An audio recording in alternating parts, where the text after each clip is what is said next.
Salut,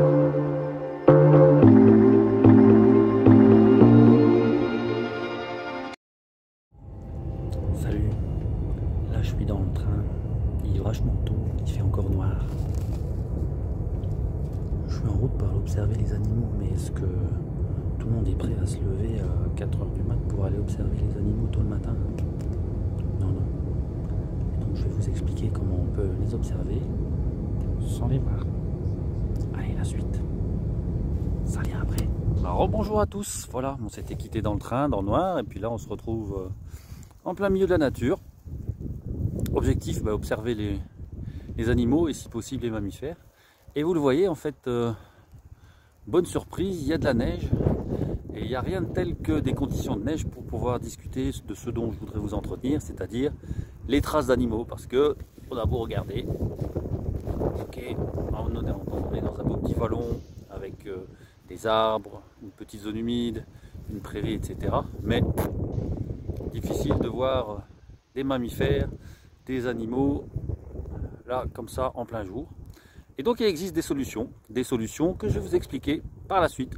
Allez, c'est parti, suivez-moi. Alors, on continue nos investigations et dans la liste des traces où on peut imaginer qu'il y a des animaux qui sont passés, ce sont aussi les crottes. Et les crottes, en fait, les animaux, ils les utilisent aussi pour marquer leur territoire. Et donc, c'est pour ça que je suis ici, pas loin d'une voie ferrée, sur un sentier, pour essayer de retrouver des traces. Moins fort parce qu'on est juste à la sortie de terrier de blaireaux.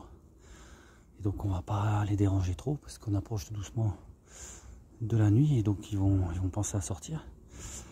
Et donc un des indices de la présence des animaux, ce sont leurs terriers et leurs tanières.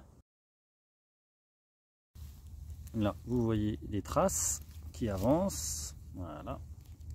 Je pense qu'on les voit clairement par terre. Là, voilà, on en voit deux, l'une à côté de l'autre. Puis l'animal continue à avancer. Voilà le petit guide dont je vous parlais.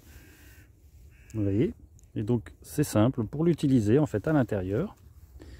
Il y a donc des pages qui concernent les animaux et des transparents. Vous voyez là, hop, sur ma jambe, qu'on peut placer directement sur la trace de l'animal, comme ceci, et qui permet par exemple ici dans ce cas-ci d'identifier, voilà, qui permet dans ce cas-ci d'identifier les traces d'un chat. Et d'ailleurs c'est amusant parce que ces traces de chat, eh bien elles sont traversées, hop, par d'autres traces que vous voyez ici notamment, un petit peu marquées moins fort, là, voilà, et ici, et ça ce sont les traces d'un lapin. Voilà. Voilà, on termine avec un petit récapitulatif sur les traces. Donc vous voyez ici notre petit bouquin, le pisteur wallon, pour la famille, fiches et empreintes, classées par ordre de taille des animaux. Chaque page avec la description de l'animal et en vis-à-vis donc de l'animal, un petit volet. On va prendre quelque chose d'un petit peu plus marquant, mais voilà, par exemple pour le lièvre, un petit volet qui est transparent avec les traces de pattes qu'on peut mettre au-dessus de ce qu'on observe au sol et donc identifier l'animal.